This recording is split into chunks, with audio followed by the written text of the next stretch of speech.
আসসালামু আলাইকুম, শুভ সকাল সকলকে। এই কুয়াশা ঘেরা রাস্তায় ড্রাইভিং করতে অনেকের সমস্যা হয়ে থাকে, কিন্তু আমার বেশ ভালোই লাগে।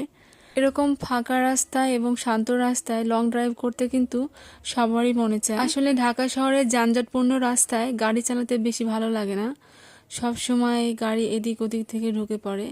তবে সকালবেলা যে কুয়াশা ঘেরা আবহাওয়া থাকে তার মধ্যে রাস্তাটা অনেক শান্ত এবং নিরিবিলি থাকে, তাই তো বের হয়েছি গাড়ি চালাতে। প্রত্যেকটি মানুষের তিনটি জিনিস অবশ্যই জানা উচিত, একটা হচ্ছে কুকিং, ড্রাইভিং এবং সুইমিং। এই তিনটি জিনিস আপনার জানা থাকলে পৃথিবীর যে কোনো স্থানে আপনি যদি অবস্থান করেন, যে কোনো পরিস্থিতিতেই আপনি নিজেকে মানিয়ে নিতে পারবেন। বাইরের রাষ্ট্রগুলোতে ড্রাইভিং করতে মেয়েদের দেখা গেলেও বাংলাদেশের রাস্তায় কিন্তু সচরাচর মেয়েদের ড্রাইভিং করতে বেশিটা দেখা যায় না। আমাদের দেশের মেয়েরা কিন্তু অনেক ট্যালেন্টেড।